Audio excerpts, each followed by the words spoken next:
Next Fest is one of my favorite times of the year. Considering I absolutely adore the indie scene and all of its unkempt and underground glory, Steam giving the scene the spotlight and devs putting out tons of demos gives me a chance to explore all these games that my broke ass probably couldn't pick up all at once anyway.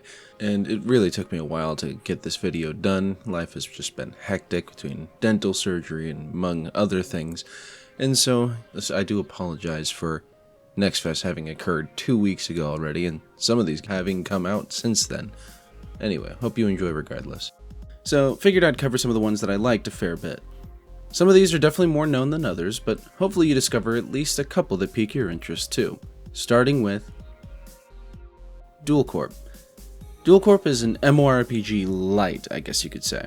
It's entirely playable solo, but much like games such as Guild Wars 1 or Path of Exile or even Warframe, you've got a little hub, which can be a full social space full of players that you can interact with, party up, etc., and then run through randomized dungeons solo or with another player, slaying enemies and gathering loot and lich silver.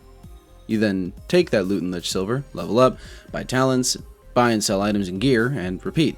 The game takes the Souls-like approach to combat and leveling, with it being very freeform. Only the Knight start was available in the demo, but I still became a battle priest anyway, because if you're not going to let me do it from the start, I'll do it myself. Extremely promising, with only mild bugs and occasionally unfair combat. Looking forward to the full release, because I could see myself putting plenty of time into this one. Guards. This game uses that low-poly Unity asset pack that every other new indie dev and their grandmother seems to use. Thankfully, it's also one of the few that actually seems to have effort put into the game itself. If you took the hub format of Deep Rock Galactic, the senseless law-bringing of Judge Dredd vs. Death, and the kick of Dark Messiah of Might and Magic, you'd have something like Guards. You have missions full of randomized streets, full of perps to subdue, and whether that's arresting them, rescuing hostages, and so on. Fail too much and the chaos increases. And this game is hard, so we failed a lot. It didn't stop us from having fun and shouting "Beans," though. Abiotic Factor. I'm not exactly keen on survival games for the most part. The vast majority either don't interest me enough, or I lose interest fairly quickly. This year seems to be the year to change it though. We already got Palworld and Enshrouded, both plenty of fun. Abiotic Factor, meanwhile, aims to be one of the most unique I've ever seen. It wears its Half-Life inspiration on its sleeve, mostly taking place in a lab facility that's undergoing its own portal collapse. It also has its own version of Zen, and even a Silent Hill-esque section that's incredibly tense.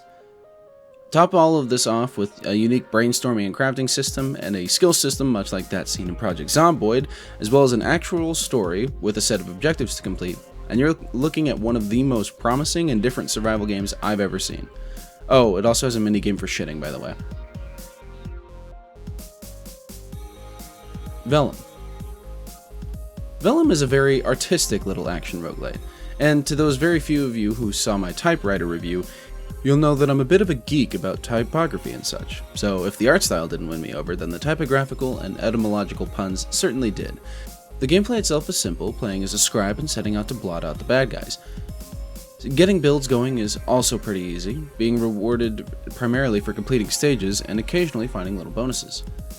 Each set of stages presents a different story, with the stage order and the passive buffs and debuffs changing depending on it. The story of the tortoise and the hare, for example, has a dynamic buff that grants bonus attack while moving and bonus at defense while stationary. The demo was limited to only a couple of basic attacks and ink types, both of which with quite different effects, but the final product seems very promising. I think this one will be great. Contenders Arena. This one is actually a relaunch / spiritual successor to a title I briefly played a few years back known as Overstep. It's a nice little PvP third-person shooter focused on, classic game modes like Capture the Flag and Team Deathmatch, with a big focus on fun movement, fast fights, and a sleek style. Going from the 2v2 original to the much upgraded 3v3 successor, I can personally attest to how much better the game feels overall. The new class and loadout system is also way more interesting to work with. It's a rare case where the game is also entertaining to watch, so I do hope this one sees more success than its predecessor, as it would honestly be fun to watch and compete in tournaments. The grinding, wall running, and acrobatic madness with plenty of weapon and ability variety keeps the battles feeling fresh. Looking forward to release. They Speak from the Abyss. Kowloon's Curse Lost Report ended up being one of my favorite games of 2023. Its surrealist style in a grid-based dungeon crawler really just did it for me. Thankfully, it looks like 2024 won't be lacking in this either. They Speak from the Abyss Zenith is both a wonderfully promising title as well as a mouthful to say. It deals with heavy subjects like self-harm and the like, but the world design is just as out there, taking place in districts of hell with wild designs throughout, and a more fleshed out combat and RPG system than the likes of Kowloon's Curse, lending itself more to being a proper RPG than an adventure game like Kowloon was. Overall, this demo was incredibly short, but given that it's got the style that's just right up my alley, I fell in love nice and quick. We need more weird shit like this. Please. Echo Point Nova. As I stated at the end of my Top Games of 2023 You Didn't Play video, Echo Point Nova is one of the games I'm most excitedly looking forward to. This is an FPS with absolutely insane levels of movement. You'll be pulling off ridiculous feats of cool in no time at all, with relatively little practice. A little before Next Fest, the developer updated the demo to include some new weapons, perks, and a new island with a boss fight. Said boss fight is a giant flying fortress where you have to destroy all the weak points while continuing to fight off enemies, and while it ended up being buggy in co-op, the sheer joy of managing to get the momentum to launch up to a giant mechanical sky serpent was more than enough to overlook that. This game is gonna slap. Gatekeeper. The prologue for this game actually blew up a bit a month or two back. I didn't play it then, because I guess I was just being petty that it was being so closely compared to the absolutely goated Risk of Rain 2. However, this time I did, and it was a lot of fun. The ROR2 comparisons are fairly apt, as in its art style especially, you can feel that same kind of vibe being channeled. However, this game takes an isometric twin-stick approach and does a better job than whatever gacha mockery Gearbox will be pushing out in their mobile spin-off. Also, like ROR2, it's got a banging soundtrack. Definitely one to look forward to. Ghostbane. To the few of you who watched my Ghost Hunting Games video, I appreciate you. You also know that I'm quite fond of Ghost Hunting games, especially when it adds in exorcism to the mix. Just like a weird kind of fantasy I like living out, I guess. Judge me all you want. On that note, we have Ghostbane, looking like another Unreal Engine 5 one at that. The atmosphere is heavy, with seemingly less ambient noise than you get in the others, leading to honestly even more tension when something does happen. And let me tell you, this is the first Ghost game in years that elicited an actual reaction out of me with its scares. That just doesn't happen for me these days. Another great one to look forward to. Coreless. This is the other game in this list that will be utilizing that low poly Unity asset pack I mentioned before. You know the one. This is also a game that wears its Risk of Rain 2 inspiration on its sleeve. In this, however, each stage has a specific objective to complete, whether that's visiting totems, shutting down radars, etc. The two characters it has available in the demo are fairly different from one another. One is focused on sustained range damage, while the other is a melee-focused summoner. Happy to report that it also rises above the stigma of this asset pack and stands as a decent game to look forward to. Tiny Breakers Camp. Brick Breaker games are underappreciated. I featured one in my top of 2023 video, Destructure AD. They all feel nostalgic to some degree or another. This one is no different. Here we have a pixelated Brick Breaker roguelite. In this, the goal isn't to clear all the blocks, in fact, they will actually regenerate after some time. Instead, this one is about hitting the enemy's back wall until their health runs out. They'll have minions run around and launch projectiles down at you, but you can also get your own temporary summons to fire back, along with having a refillable special attack that's determined by the hero you choose. While overall nothing too fancy, it's a quaint game in an underappreciated genre that I would like to see more. Monomyth. This one's been on the radar for ImSim fans for a while, as far as I'm aware, and I am one of those fans to some extent. I mean, Dishonored is one of my all-time favorite games.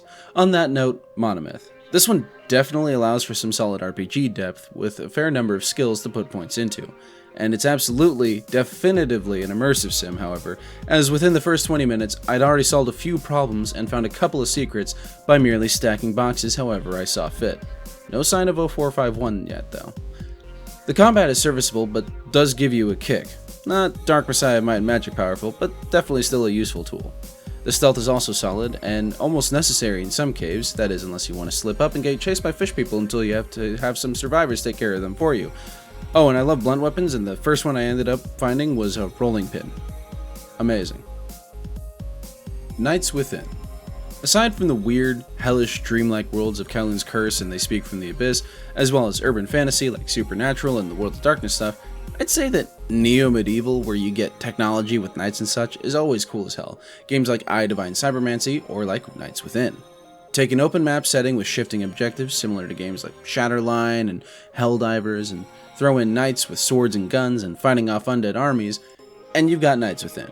While it's had rough at present, the game definitely shows promise. We will endure. Multiplayer, platform, golf. For some reason, I'm really drawn to wacky golf games, usually of the mini golf variety though.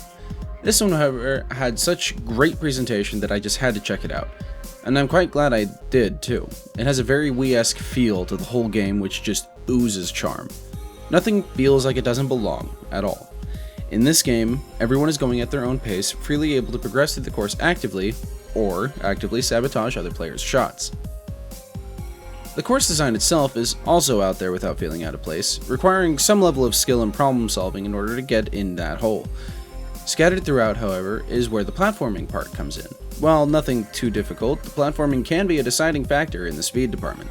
Whether you're going for the fewest strokes or the fastest time, you're sure to have a good time. Unfortunately, with me being back to working full-time, I wasn't able to get nearly as many demos as I'd wanted to. That being said, most of what I did play ended up being anywhere from not bad but not my thing to an absolute blast. Hope you all found something you liked too, and here's to another great year for gamers and another year of absolutely kicking AAA dev asses. Anyway, thanks for tuning in. This has been Freak Show's Take.